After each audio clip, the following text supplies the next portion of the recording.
Hi there. Welcome to The Preventable, the podcast giving you a seat at the table with conversations about the intersection of alcohol, drugs, and mental health in everyday lives. Take a seat and join us.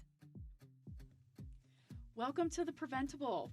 With me today is entrepreneur, new friend, and I would say lover of learning, Dev, president and CEO of Modern Dope. Welcome. Thank you for having me. When we first crossed paths a couple of years ago, I had no idea what Modern Dope was. And I saw the name come through as kind of having a third-party sort of fundraiser-ish for the organization. Had no idea what you did. Did a little bit of research. And then I'll just be honest. I mean, I think some things happened and I dropped the ball, and then we saw your name come up again not that long ago, and I said, okay, I have to know more about it. Are we being punked? What's happening? We had an awesome conversation. I think I planned on us being there for like an hour, and we ended up being there for more than two. It was great. And we just kept talking. So I knew that you had to be on this podcast because I want everybody to know about Modern Dope. Thanks for thinking of me. So thank you again for being here. But then also, Modern Dope. It's a clothing brand. It's a lifestyle. It's more than that. What is it? It's a lot of things. It's like open to interpretation, right? Yes, the brand is open to interpretation, and the business side is mostly web development. Huh. Yeah. So when people hear the word dope, typically, they'll think of drugs. Right. And at Prevent+Ed, we talk to kids about dopamine and how there's natural dopamine and then there's what we call fake dopamine. Right. And it's all about the brain, right? What I like about your brand, what I've seen on your social feeds and just clothing in general is like it's a statement. And it leaves you to ask me, what is Modern Dope? Right. And for me, like, I think I'm Modern Dope. For sure.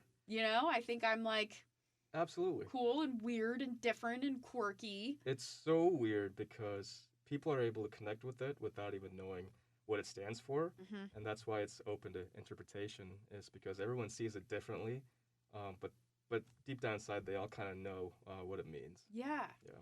Now, you first heard of our organization, which used to be called NCADA, when you were doing like a school project or something, right? Right. And the school project was specifically on the opioid epidemic at that time, particularly like prescription drugs and heroin. Correct. And you and your project partners really dove in, learned more, but also realized you were just scratching the surface. Right. And so as a result, you've gotten curious. Yeah. Well, it wasn't really a school project. I think I had just graduated college. Okay. Okay, sorry. I didn't want to correct you while you're mid-sentence. It started off as me wanting to know more about mental health and drug awareness and drug addiction. So when I first reached out to you guys, I was just scratching the surface. This was just because you were interested?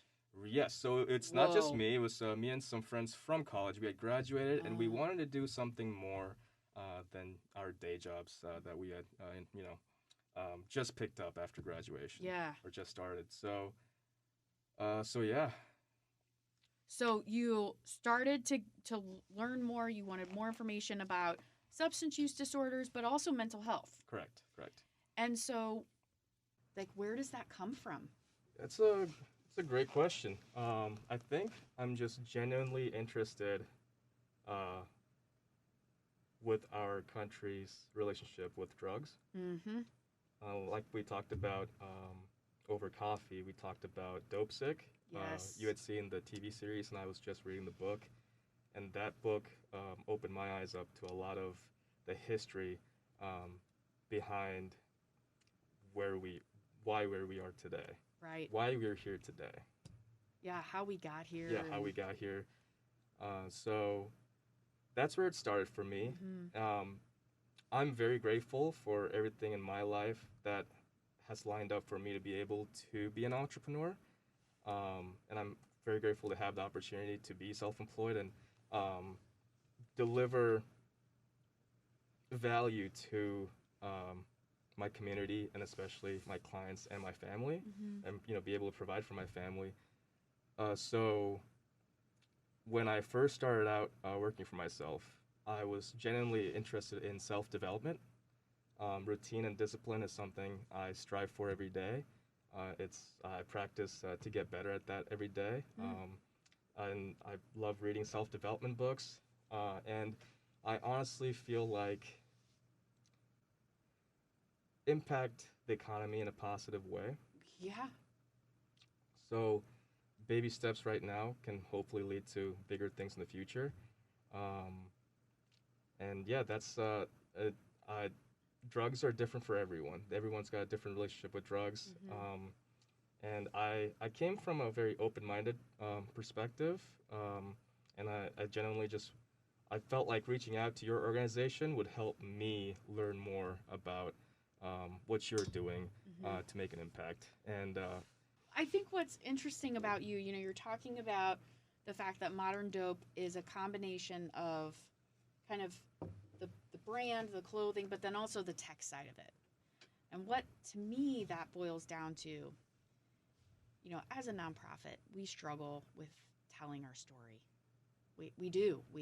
How do you make something that for some people is so shameful, has so much stigma, is such a yuck part of their life and their experience? How do you instill hope? How do you raise funds? How do you explain prevention? Which essentially we do our best work when nothing happens, right? So I can't show you something that we did because we do our best work when nothing happens. So when nothing happens, that's a win for us. Right. And I think that it's not just unique to Prevent+Ed. I mean, a lot of nonprofits struggle with their story, especially if, they're not puppies and babies. That's an easy story to sell. I'm not diminishing those causes, but that is easy to sell. Right. Substance use disorders is difficult. Right. What I find really interesting about you is that you, at least my perception, you think visually. So whether it's when we met, you were like, okay, we need to do some infographics. We need to get on social and we need to show what's happening. And using your brand and showing that it is possible to be cool and hip and fill in the right word and not to be under the influence of substances. Like those two things happen. Right. But you're doing that in a visual way. Is that intentional for you?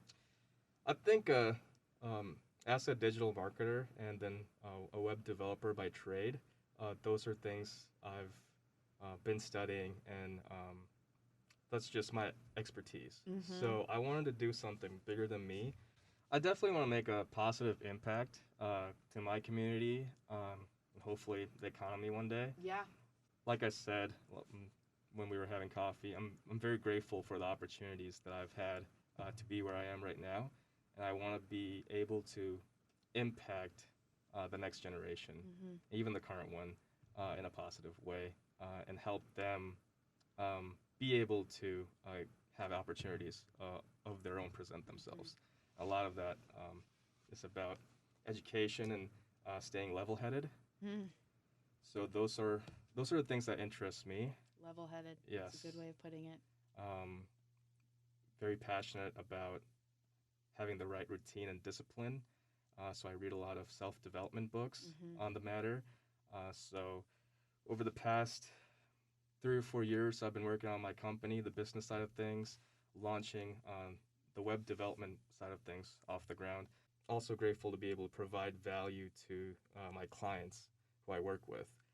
So I really want to be able to help be a part of what Prevent+Ed is doing, for example, in terms of making a difference to mental health and drug awareness. Because you're also, some of the proceeds from your products also go to benefit NAMI, right? Correct, yes. Which is a wonderful organization that really supports and uplifts folks with mental health challenges, right? And we know that those two, substance use and mental health, I mean, those go hand in hand. Right.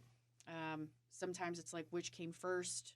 And so to me, it makes a ton of sense that you're focusing on giving back to substance use disorders and mental health and figuring out how to uplift those through a platform which is kind of unconventional.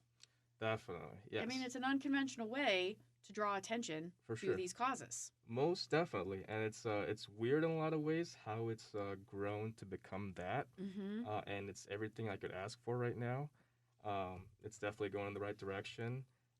Like we were talking about earlier, I'm a visual person, and I just wanted to I want to be able to put my digital marketing, web development skills to use to bring more awareness to the platform. So to your platform. Let's say, and I want to bring more attention to your platform. Thank you.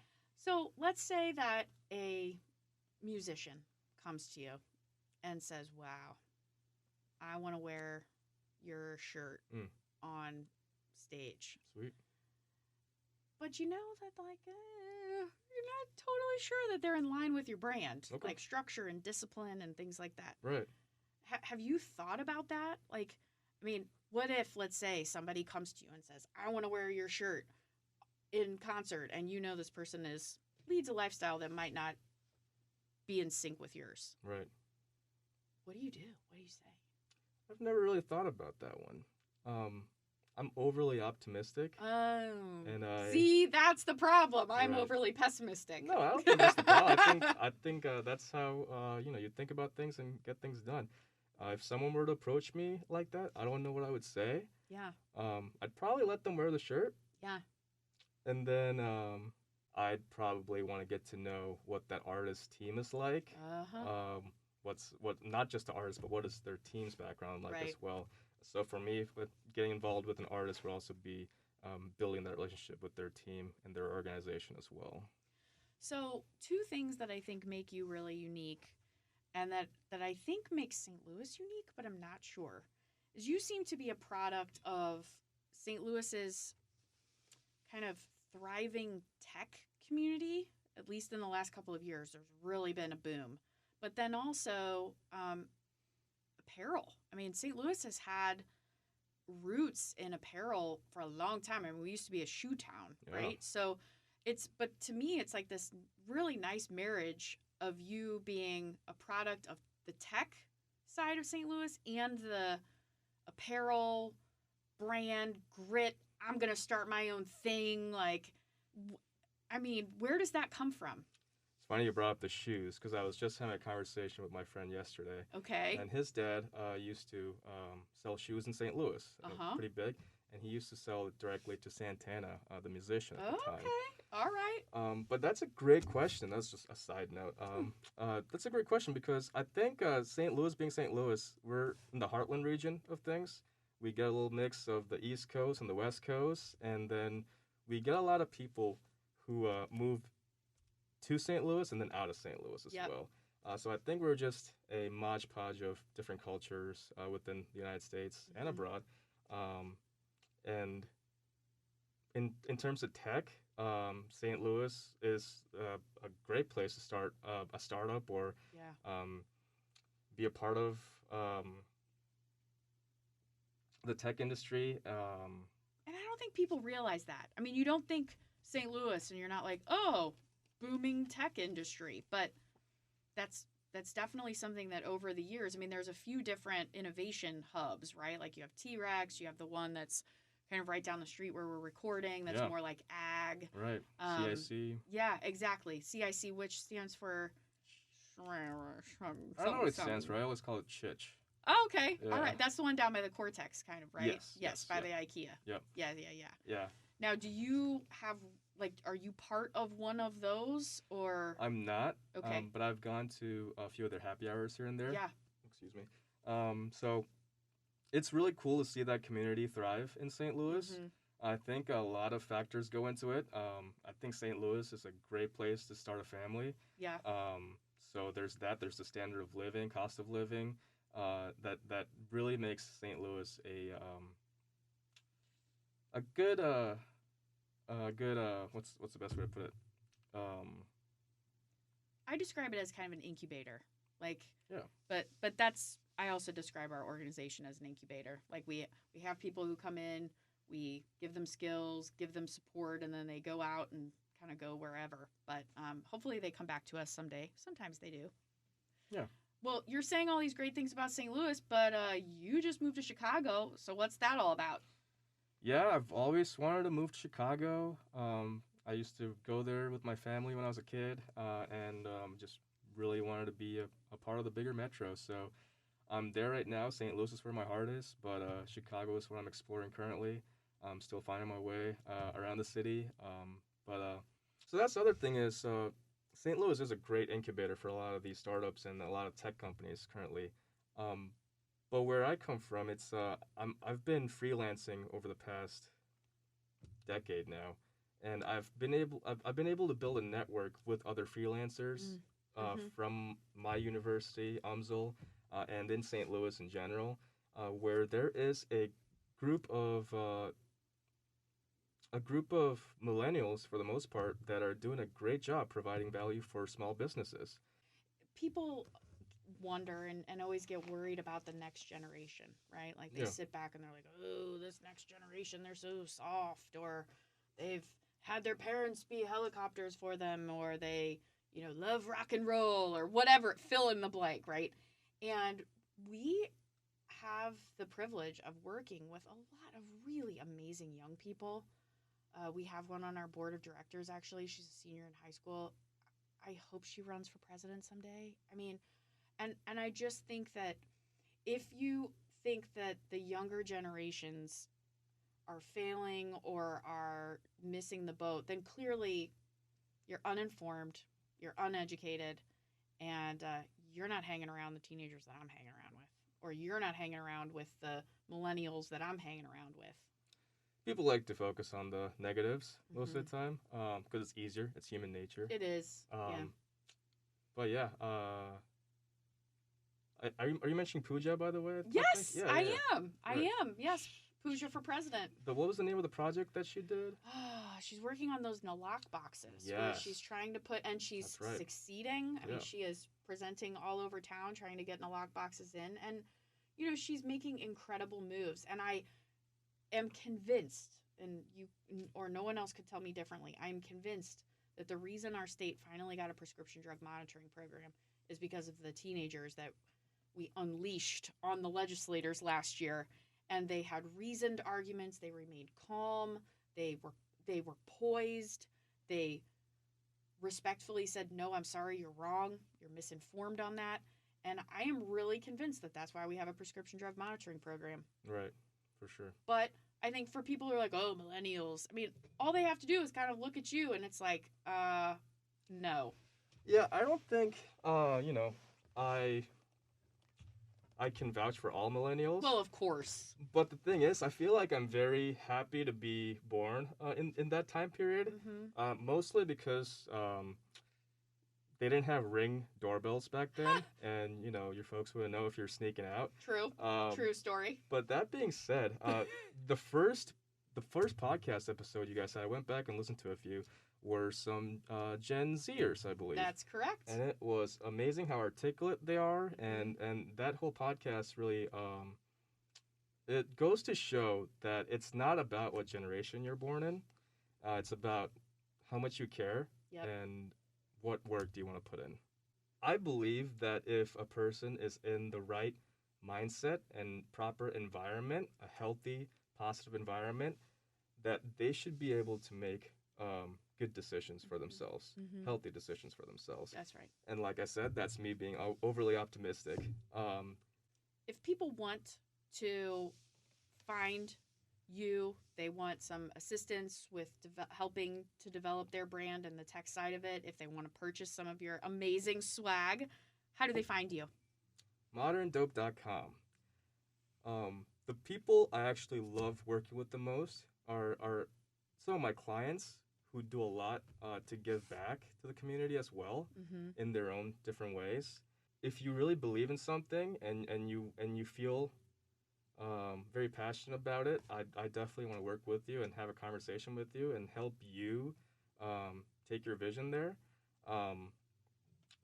But yeah, I'm on Instagram too. It's at Modern Dope on Instagram. You can check out the different different swag we have on there as well. Thank you so much for joining us. I really appreciate it. And, next time we need to get together and I want to learn more about you and really your origin story, because I think that to get to where you are now, I think there's a lot to unpack there, and I'm really excited to hear more about it. So thank you so much for joining me at The Preventable. I know that you gave us a 5-star review, right? Very exciting, because you liked that episode with the Millennials. Great episodes on there. So if you like this, if you want more of this, please consider rating, reviewing, subscribing. Give us a shout out, because we love when people listen and tell us how we're doing. So thank you so much for joining us, and look next time on The Preventable. All right, sweet. Thank you. Thanks for joining us at The Preventable, brought to you ad-free by Prevent+Ed. Prevent+Ed works to reduce or prevent the harms of alcohol and other drug use through education, intervention, and advocacy. Please visit their website at prevented.org. Like what you heard? Rate, review, and subscribe to stay up to date with what we are serving on The Preventable.